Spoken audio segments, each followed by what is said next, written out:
오늘 이 시간에는 하나님께서 우리에게 주시는 말씀을 함께 읽도록 하겠습니다. 하나님께서 오늘 우리에게 주시는 말씀은 사무엘상 14장 12절부터 15절까지의 말씀입니다. 우리 같은 목소리를 한번 읽도록 하지요. 함께 읽습니다. 시작. 전초부대의 군인들이 요나단과 그의 무기를 든 병사에게 소리쳤다. 이리로 올라오너라. 너희에게 보여줄 것이 있다. 요나단이 자기의 무기를 든 병사를 돌아보며 말하였다. 너는 나를 따라 올라오너라. 주님께서 그들을 이스라엘의 손에 넘겨주셨다.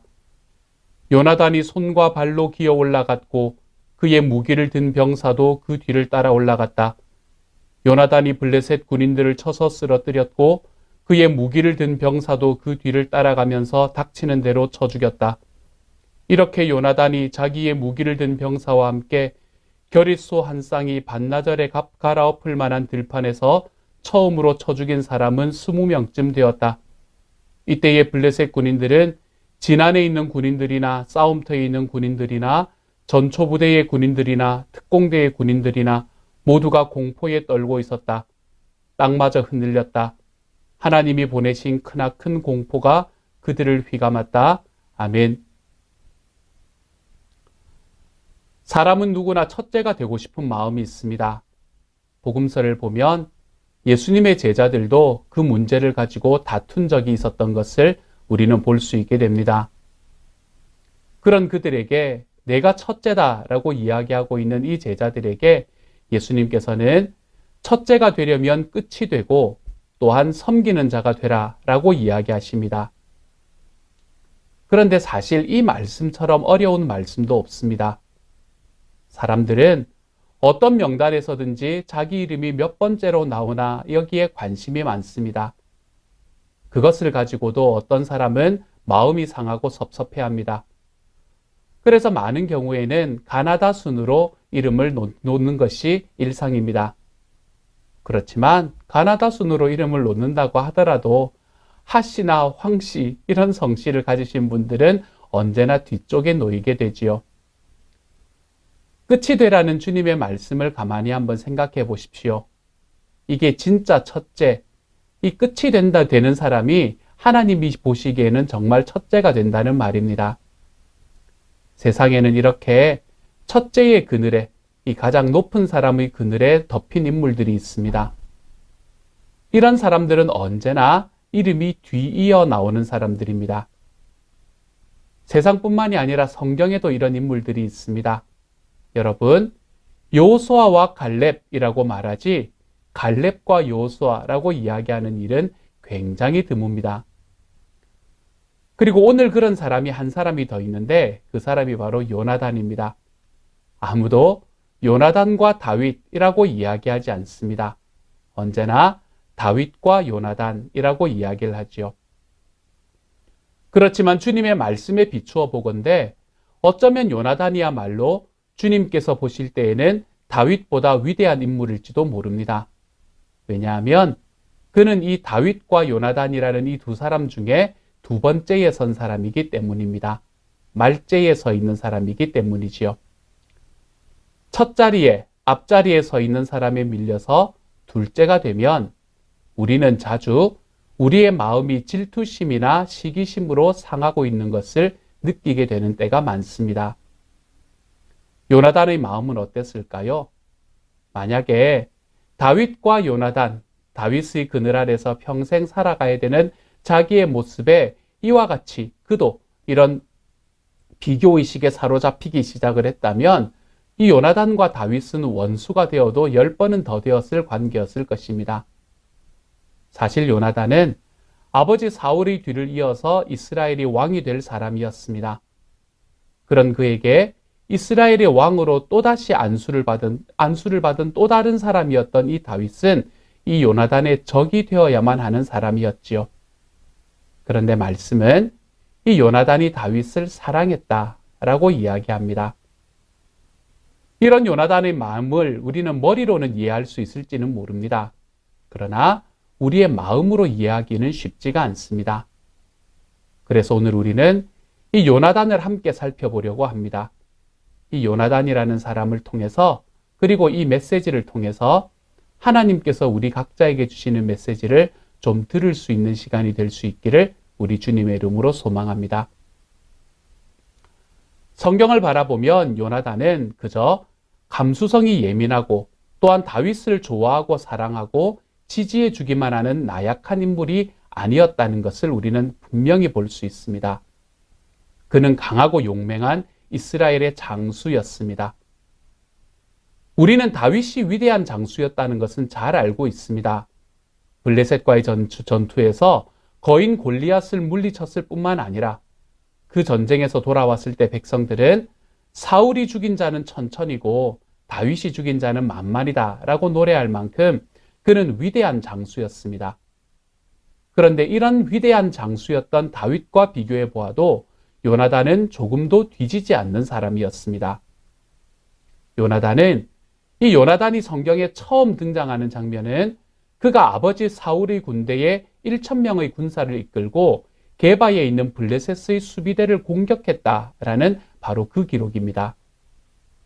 이 사건은 언제나 블레셋 앞에서는 겁에 질려서 아무것도 할 수 없었던 이스라엘 백성들의 마음을 움직여 블레셋과 싸울 수 있는 용기를 가지게 해주었고 또한 온 이스라엘이 사울 왕 앞에 모이게 된 계기가 되었던 사건이었습니다.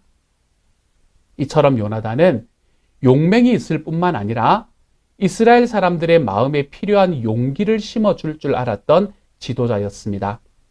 이것이 요나단이 역사에 등장했던 첫 번째 장면이었죠. 두 번째 장면은 사울이 기브아라는 지역의 변경에서 단지 600명만의 군사를 이끌고 블레셋과 대치하고 있을 때에 일어났습니다. 당시 블레셋은 이스라엘이 철제 무기를 만들 수 없게 하려고 이스라엘에서 철공을 다 없앴기 때문에 그나마 그 600명의 군인들 중에서 칼이나 창을 가진 사람은 오직 사울과 요나단 이 두 사람뿐이 없었습니다. 그러니 이스라엘 군대의 사기가 오를 수가 있었겠습니까, 여러분? 이때에 요나단은 자기의 병거든 자만을 데리고 블레셋 지역으로 넘어갑니다. 요나단은 자기의 병기를 든 군인에게 이렇게 말합니다. 사무엘상 14장 6절의 말씀입니다. 우리 함께 한번 읽어보십시다. 시작. 저 할례받지 않은 이방인의 전초 부대로 건너가자. 주님께서 도와주시면 승리를 거둘 수도 있다.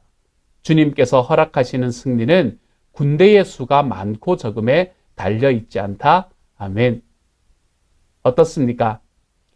이 말은 다윗이 골리앗 앞에서 의로운 분노로 했던 말과 너무나 닮아 있지 않습니까? 요나단은 하나님의 백성의 영예를 생각하고 있었습니다. 그는 또한 전쟁에 하나님께 속했다는 사실을 믿는 믿음의 사람이기도 했었고요. 또한 승패가 결코 숫자에 달리지 않았다라는 것도 이 요나단은 그의 입으로 고백하고 있습니다. 그는 자기의 아버지였던 사울과는 너무나 다른 사람이었습니다. 그렇지만 요나단은 무모한 사람이 또한 아니었었습니다. 그는 하나님의 뜻을 분별할 수 있도록 하나님의 표적도 살피기를 원했던 사람이었지요. 블레셋 사람들이 자기를 보고 와서 싸우라고 말하면 그것은 하나님께서 그들을 내 손에 붙이신 증거라고 알겠습니다. 그리고 그때에는 내가 나가서 싸우겠습니다. 라고 하나님 앞에 이야기합니다. 그리고 요나단은 자기의 부하 한 사람만을 데리고 높은 산벽을 타고 블레셋 진영으로 들어가서 소에게 멍에를 씌워서 반나절에 경작할 수 있을 정도의 지경에서 순식간에 20명의 블레셋 군사들을 해치워버립니다. 하나님께서는 이 사건을 사용하셨습니다. 이 요나단의 이 놀라운 용맹 때문에 블레셋 진영에 큰 두려움이 임하였고 그것으로 인해서 블레셋 군대들이 흩어지기 시작했다는 것이지요. 이렇게 블레셋 군대들이 흩어지는 것을 사울왕이 멀리서 바라보게 됩니다. 이 일은 조국을 배신하고 블레셋에 붙어있던 이스라엘 사람들의 마음을 돌이키게 만들었고 또한 블레셋을 피해서 에브라임 산지 곳곳에 숨어있던 이스라엘 사람들의 마음을 담대하게 해서 그들이 마침내 사울과 요나단과 함께 싸우기 위해 모일 수 있는 계기가 되었습니다. 이렇게 이스라엘은 이날 큰 승리를 거두게 됩니다. 이러한 두 사건을 볼 때 요나단은 언제 무엇을 해야 되는지를 아는 지혜로운 장수였고, 또한 자기가 싸워야 할 때는 담대하게 싸우러 나갈 줄 아는 용맹한 장수였습니다. 그는 또한 두려움에 떨고 있는 사람들에게 용기를 줄 줄 아는 타고난 장군 중에 장군이었던 사람이었지요. 그런데 이 전투의 날에 이 사울 왕이 굉장히 어리석은 말을 하게 됩니다. 사울 왕은 자기의 주변에 있는 사람들이 모여드는 것을 보고 마음이 너무나 기뻤습니다. 그리고 그것으로 인해서 승리할 것에 너무 도취가 되어서 그는 블레셋에게 원수를 다 갚기까지 이스라엘 군대들은 아무것도 먹으면 안 된다라고 사람들에게 맹세를 시킵니다. 여러분, 전투를 하려면 힘이 있어야 되지 않겠습니까? 그렇죠? 그런데 사울은 누구든지 먹는 자는 저주를 받으리라 라고 이야기합니다. 그렇지만 이 맹세를 하게 했을 때 요나단은 이미 블레셋 진영에서 싸우고 있었기에 요나단은 자기의 아버지가 이런 맹세를 시켰다는 말을 듣지를 못했습니다. 그래서 전쟁을 하다가 수풀에서 꿀을 발견한 요나단이 그것을 지팡이에 찍어서 꿀을 먹고 눈이 밝아져서 더욱더 잘 싸울 수 있게 됩니다. 그러나 이 전쟁이 끝난 밤에 사울은 이 승리에 도취되어서 밤새도록 쫓아가서 블레셋을 멸절시키기를 원합니다. 그래서 하나님께 내가 블레셋을 멸절시키기까지 쫓아가도 되겠습니까? 라고 묻게 되는데 그때 하나님이 이상하게 대답을 주시지를 않습니다. 그러자 사울은 과연 누구의 죄로 인해서 하나님께서 대답을 하시지 않는지를 확인하자라고 이야기하며 제비를 뽑게 되는데 그 제비에 누가 걸리나 하면 요나단이 걸리게 되었습니다. 사울은 요나단이 꿀을 먹었다라는 사실을 자백받게 되고 결국에는 요나단을 죽이려고 하지요. 그런데 이때 백성들이 일제히 들고 일어나 사울에게 말합니다. 오늘의 승리는 요나단이 만들어낸 승리인데 요나단을 죽일 수 없습니다. 라는 이야기로요. 결국 백성들의 요구에 못 이겨서 요나단의 목숨은 죽음에서 건짐을 얻게 됩니다. 여기서 보는 것이 무엇입니까? 다윗만이 아니라 요나단은 많은 이스라엘 백성들에게 인정을 받는 사람이었다는 것입니다. 그것은 그가 단지 왕자였기 때문에 얻어진 것이 아닙니다. 그가 가지고 있던 용맹과 그리고 지혜 때문이었지요. 이처럼 대단한 용사였던 요나단이 아마 다윗을 처음 본 것은 아버지 사울 왕의 악신이 들려 있을 때에 그것을 가라앉히기 위해서 다윗이 그의 집에 왔을 때였던 것 같습니다. 그러나 이들의 깊은 우정이 생긴 것은 다윗이 골리앗을 물리친 직후였습니다. 다윗이 이 골리앗의 머리를 가지고 사울 왕 앞에 왔을 때에 그때부터 이 요나단의 마음은 다윗과 연락되었고 그를 사랑하기 시작했다라고 말씀은 이야기합니다. 왜 요나단이 이처럼 처음 보는 다윗에게 마음이 끌렸던 것일까요? 그 이유는 아마도 그가 다윗의 마음을 보았기 때문이 아닌가라고 생각합니다. 다윗이 골리앗에게 외친 말은 온 이스라엘과 함께 이 요나단도 들었을 것입니다. 사무엘상 17장 45절부터 47절의 말씀입니다. 이 다윗의 외침을 우리 함께 한번 읽어보죠. 시작. 너는 칼을 차고 창을 메고 투창을 들고 나에게로 나아왔으나 나는 내가 모욕하는 이스라엘 군대의 하나님, 곧 만군의 주님의 이름을 의지하고 너에게로 나왔다. 주님께서 너를 나의 손에 넘겨주실 터이니 내가 오늘 너를 쳐서 내 머리를 베고 블레셋 사람의 주검을 모조리 공중의 새와 땅의 들짐승에게 밥으로 주어서 온 세상이 이스라엘의 하나님을 알게 하겠다. 또 주님께서는 칼이나 창 따위를 쓰셔서 구원하시는 것이 아니라는 것을 여기에 모인 온 무리가 알게 하겠다. 전쟁에서 이기고 지는 것은 주님께 달린 것이다. 주님께서 너희를 모조리 우리 손에 넘겨주실 것이다. 아멘. 어떻습니까? 어디서 들어본 말 같지 않습니까? 오늘의 말씀에서 이야기했듯이 이 요나단이 블레셋 진영으로 들어갈 때 자기 부하에게 했던 말과 거의 같습니다.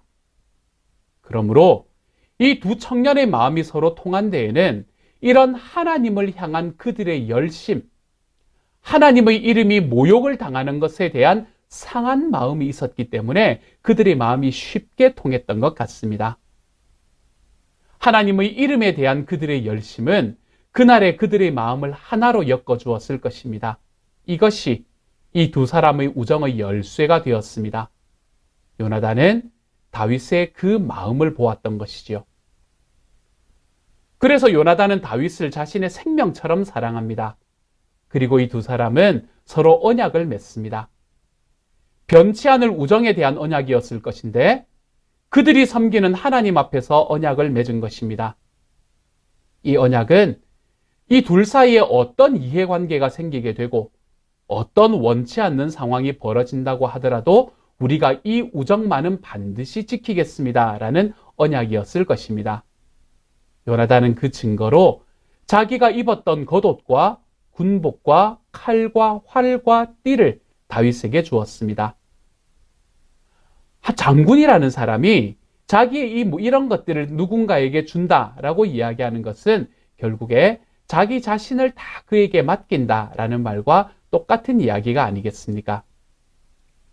그런데 재미있는 것은 이 두 사람 사이의 우정과 사랑을 성경이 표현하는 방식을 보면 언제나 요나단이 다윗을 사랑했다라고 표현하고 있다는 사실입니다.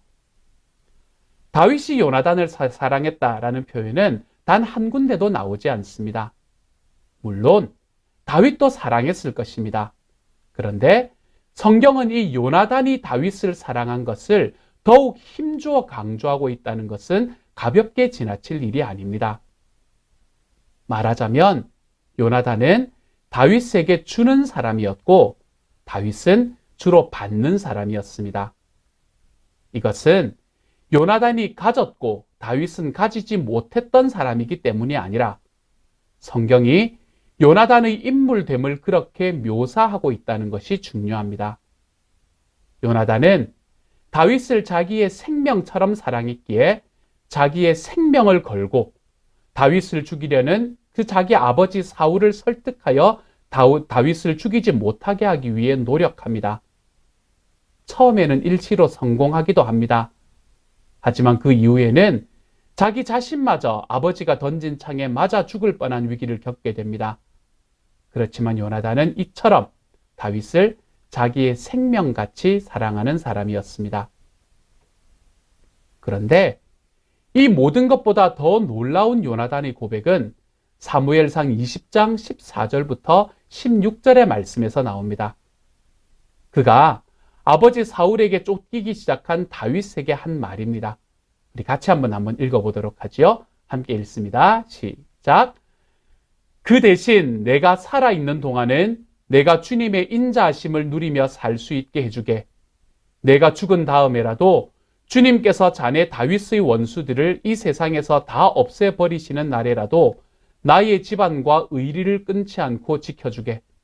그런 다음에 요나단은 다윗의 집안과 언약을 맺고 말하였다.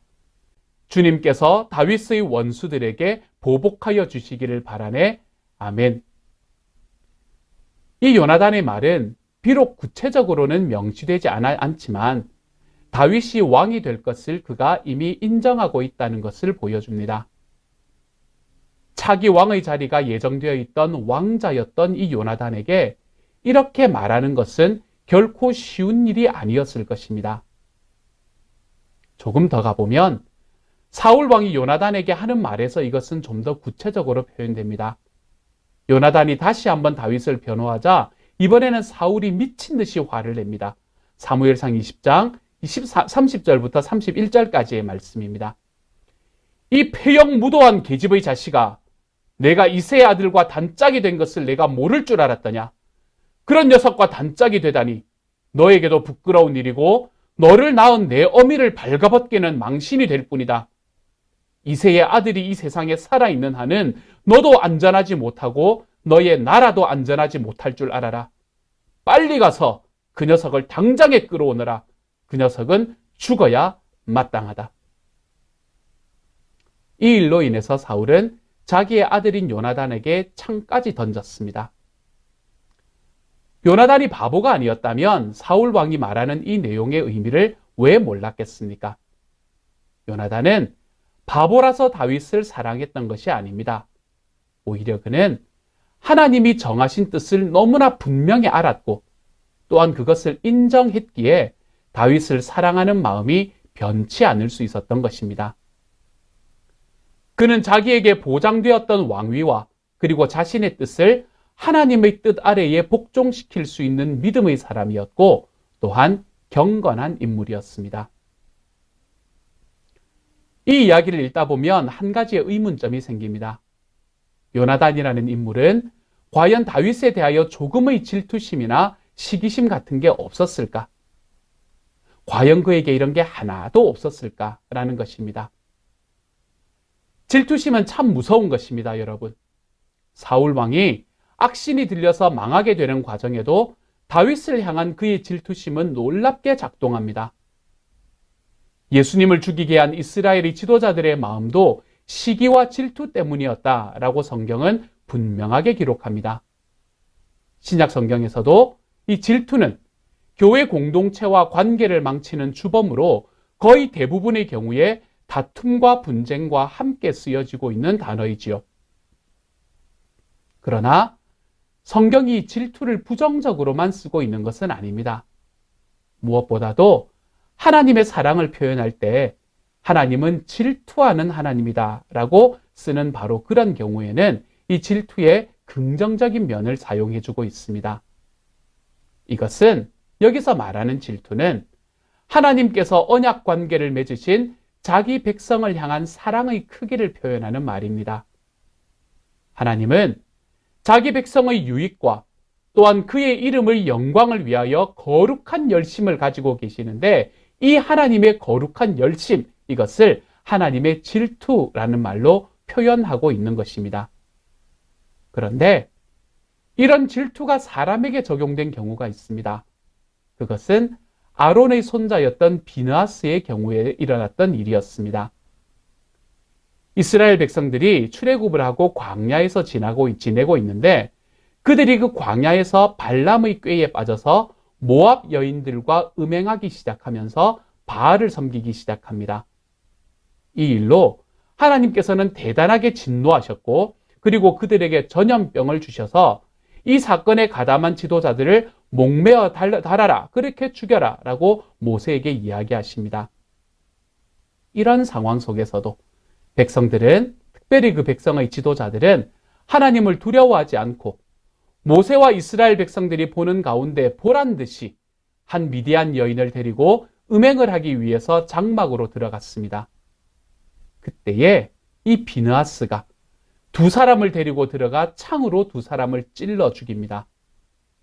이 일로 이스라엘에 임했던 전염병이 그쳤고 이 사건에 대해서 하나님께서는 비느하스가 나의 질투심으로 질투하였다라고 칭찬하셨습니다. 이런 질투는 하나님의 영광과 하나님의 백성의 영예, 명예를 위해서 특별한 열심을 내는 것을 의미합니다. 그러므로 이런 질투는 열심이라고 표현할 수 있고요. 또한 하나님의 영광을 위해서 이렇게 열심을 내는 것을 하나님은 칭찬하고 계시는 것을 볼 수 있지요. 그런데 바로 이러한 열심이 요나단과 다윗의 마음에서 우리가 볼 수 있는 것입니다. 하나님과 이스라엘 백성의 영예를 위해서 자기의 목숨을 내어놓았던 이 두 사람. 이것을 우리는 하나님을 위한 열심이라고 이야기할 수 있습니다. 이런 하나님의 열심이 분명하면 그런 사람은 다른 사람들에 대한 질투심을 이길 수 있게 됩니다. 교회와 신앙생활에서 이것은 대단히 중요한 원리입니다. 하나님을 향한 열심이 있으면, 하나님을 위한 열심이 있으면 그것은 하나님의 뜻이 이루어지고 하나님의 나라, 하나님의 교회에 대한 열심으로 드러나게 됩니다. 여기에 나 자신이라는 존재는 뒤로 숨을 수 있게 되고요. 예수님이 그 앞으로 나설 수 있기 때문에 우리는 자기의 욕심과 정욕이 십자가에 못 박혀 죽어버렸다라는 사실을 경험할 수 있게 됩니다. 이것이 하나님의 백성, 하나님의 자녀들이 가질 수 있는 특별한 정서입니다. 하나님을 위한 열심, 하나님의 영광을 위한 열심 말입니다. 왠지 하나님의 이름이 모욕을 당하는 듯한 현장을 보게 되면 막 내 마음에 견딜 수 없는 마음이 생깁니다. 때로는 그것이 약해서 요나단이나 다윗처럼 자기의 목숨이나 자기의 손해나 이익을 걸고 일어서지 못하기도 합니다. 그러나 거듭난 하나님의 자녀에게는 그러한 마음들이 있게 되어 있습니다. 만일 이런 마음이 하나도 없다면 그 사람의 마음을 가득 채우는 것은 오직 자기 자신의 영광일 뿐일 것입니다. 이것은 다른 모든 사람을 향한 질투심으로 불붙게 될 것입니다. 이러한 사람은 결코 자기 자신 외에는 아무도 사랑할 수 없게 됩니다. 이것이 바로 오늘 우리가 살펴보는 인물인 이 요나단을 이해할 수 있는 열쇠가 됩니다. 그가 가진 이 하나님의 영광과 이름을 위한 열심이 그로 하여금 자기의 왕위를 위협하는 다윗을 향한 질투를 품지 않을 수 있게 하였고 오히려 그런 다윗을 사랑할 수 있게 만들었습니다. 왜냐하면 하나님께서 자기의 아버지 사울을 버리고 다윗을 왕으로 세우실 것이라는 것을 그는 알고 있었기 때문입니다. 그런 면에서 요나단의 삶은 아마도 예수님이 가르쳐 주신 기도를 닮아 있는 것 같습니다. 그 뜻을 하늘에서 이루심 같이 땅에서도 이루어 주십시오. 사랑하는 여러분, 지금 우리는 어떻습니까? 지금 혹시 여러분의 마음에 질투심을 유발하는 어떤 사람이 있습니까? 내가 첫째가 되어야 되고 내가 가장 중요한 자리에 있어야 하는데 누군가 때문에 그렇게 되지 못하고 있다고 생각하고 계시지는 않습니까? 하나님이 원하시는 마음이 아닙니다, 여러분. 이런 질투심을 우리가 어떻게 내려놓고 어떻게 죽일 수가 있습니까? 답은 오직 하나입니다. 우리 안에 하나님을 위한 열심, 하나님의 영광을 위한 열심이 일어날 때에만 우리는 사람을 향한 질투심을 이길 수도 있고 버릴 수도 있게 됩니다. 이것이 요나단의 삶이 저와 여러분에게 가르쳐주는 중요한 교훈입니다. 이번 한 주 살아가시며 저는 우리 삶에서 누군가와 비교하는 이 질투를 하나님에 대한 열심으로 바꾸며 살아갈 수 있는 저와 여러분이 되어가시기를 소망합니다. 참으로 높은 위치에 있었고 다윗과 같이 위대한 장군이었지만 하나님과 그분의 영광을 향한 열심으로 인해서 다윗에게 어떤 질투의 감정도 느끼지 않았던 요나단의 삶이 저와 여러분의 삶이 되기를 소망합니다. 우리 시온영락교회의 목장과 교회가 이처럼 하나님의 영광을 향한 열심으로 가득한 정말 건강한 교회 공동체가 되어갈 수 있기를 우리 주님의 이름으로 간절히 소망합니다. 또한 요나단은 그의 삶을 통해서 무엇보다도 경건이 무엇인지를 너무나 생생하게 보여주는 인물이었습니다. 말씀 속에서 우리는 요나단이 기도했다라는 표현을 한 번도 찾아볼 수 없습니다. 그가 특별히 하나님의 말씀을 전하는 사람이었던 것도 아닙니다. 그렇지만 그는 경건이 무엇인지 자기의 삶의 생생한 증거를 통해서 우리에게 분명히 가르쳐주는 사람이 되었습니다. 그에게서 보는 경건은 하나님의 뜻을 인정하고 그것에 복종하는 것에서 나타났습니다. 지금까지 설명드린 그대로입니다. 그가 길보아산 전투에서 죽기 전 마지막으로 다윗을 만났을 때에는 아버지 사울과 함께 다윗을 추적하고 있을 때였습니다. 그때의 두 사람은 비밀리의 숲속에서 생전의 마지막 만남을 가지게 되지요. 그때 요나단이 다윗에게 말합니다. 사무엘상 23장 17절입니다. 들어보십시오. 전혀 두려워하지 말게. 자네를 해치려는 나의 아버지 사울의 세력이 자네에게 미치지 못할 걸세. 자네는 반드시 이스라엘의 왕이 될 걸세. 나는 자네의 버금가는 자리에 앉고 싶네. 이것은 나의 아버지 사울도 아시는 일일세. 이 요나단의 말에는 모호한 구석이 하나도 없습니다. 당시 두 사람은 여호와 하나님 앞에서 언약을 맺고 헤어집니다. 요나단은 하나님의 뜻을 너무나 분명히 알고 있었습니다. 그런데 이렇게 하나님의 뜻을 알고 있다라는 것이 진짜 중요한 것이 아닙니다. 그에게도 우리에게도 하나님의 뜻이 무엇인지 몰라서 문제가 되는 게 아닙니다. 요나단은 하나님께서 자기에게 보여주신 그 뜻이 자기의 이익과는 너무나 반대 방향에 서 있는 것이었지만 그것이 하나님의 정하신 뜻이었기 때문에 그는 마음으로 그 하나님의 뜻을 인정하고 있는 것입니다. 그리고 자신은 그 안에서 복종하고 있는 것이지요.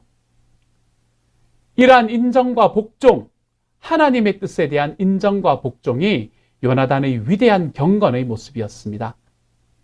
왕위는 내가 아니라 다윗에게 주어진다는 사실을 그는 하나님의 뜻으로 알았기 때문에 받아들였습니다. 그리고 그 사실을 지금 다윗에게 분명하게 말해주고 있는 것이죠. 요나단이 이렇게 다윗에게 이야기했을 때 이 말은 다윗에게 어떤 영향을 끼쳤을까요? 다윗은 계속해서 사울에게 쫓기는 생활을 하면서 마음과 몸이 다 지쳤고 더 이상 견딜 힘이 없었을지도 모릅니다. 이때 요나단은 이렇게 말함으로써 다윗으로 하여금 하나님을 굳게 의지하도록 하였다라고 성경은 기록합니다. 요나단은 사람들의 마음에 희망을 주고 블레셋과 싸울 용기를 주는 인물이었습니다. 그렇지만 결정적으로 요나단은 다윗의 믿음을 세워주는 인물로 여기에 등장합니다. 요나단의 삶은 다윗으로 하여금 하나님을 굳게 의지하도록 하는 삶이었습니다. 다윗뿐만이 아닙니다.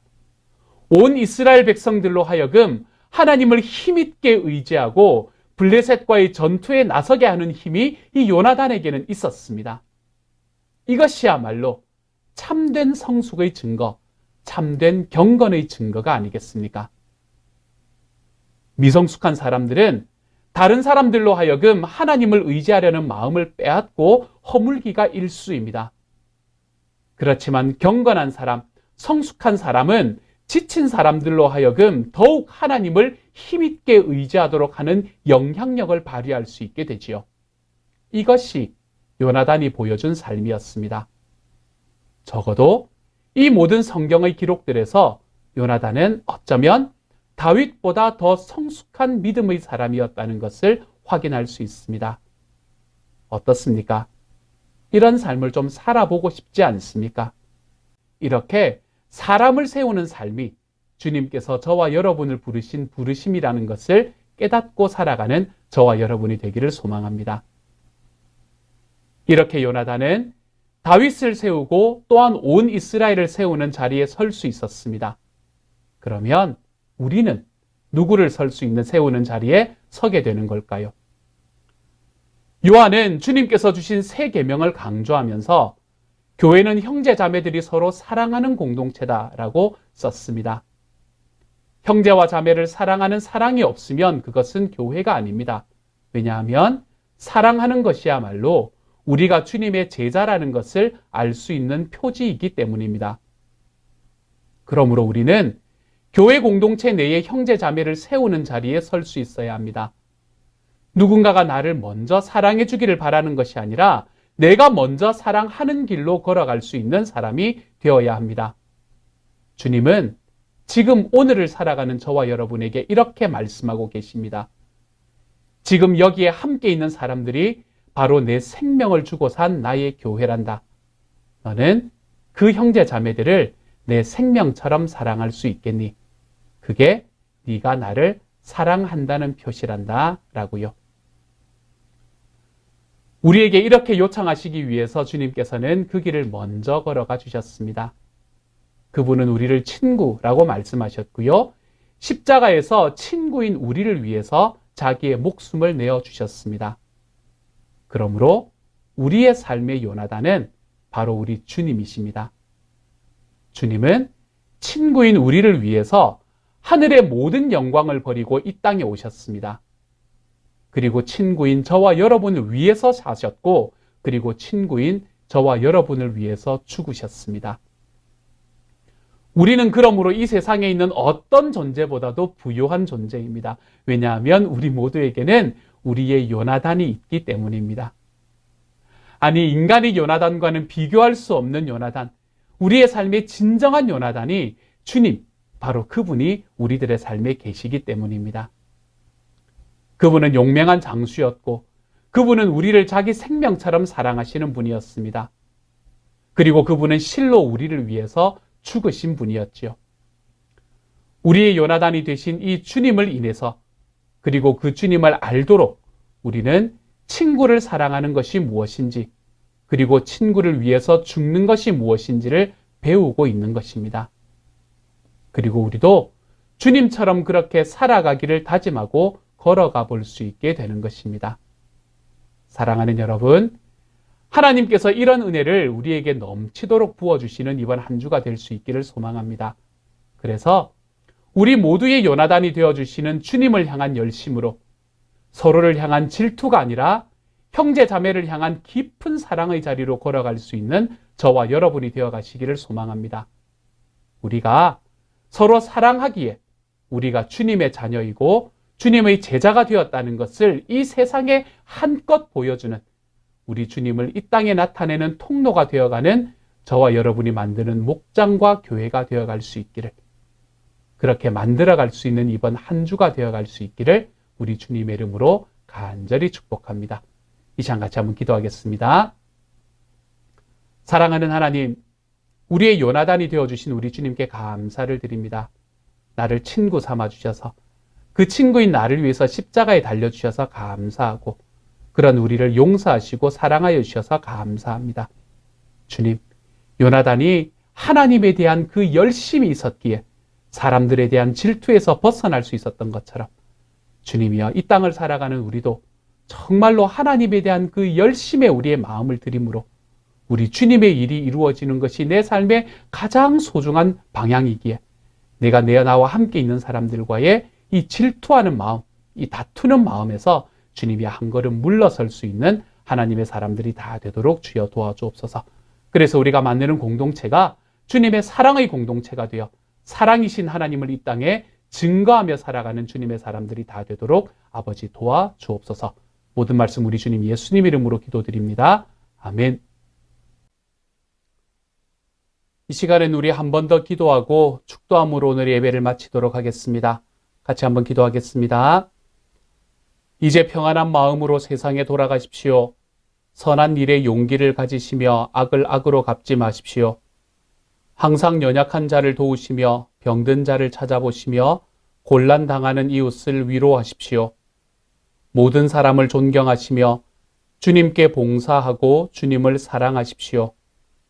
모든 일을 믿음과 사랑으로 행하시며 어떤 일에도 소망을 포기하지 마십시오. 그리고 거룩하신 성령님께 순종하여 기쁨과 감사의 생활을 해 나가십시오. 우리 하나님 아버지는 여러분을 항상 도와주실 것입니다. 지금은 우리의 주님이 되어주신 예수 그리스도의 놀라우신 은혜와 하나님의 놀라우신 사랑하심과 성령님의 교통하시는 은혜가 하나님에 대한 열심으로 이웃을 향한 질투를 소멸하며 우리를 사랑하신 주님의 모습을 우리 서로 간에 흐르는 사랑의 관계로 보여주며 살아가기를 소망하고 다짐하고 일어서는 모든 시온영락 식구들 한 사람 한 사람에게 지금부터 영원토록 함께 계시기를 간절히 축원하옵나이다. 아멘.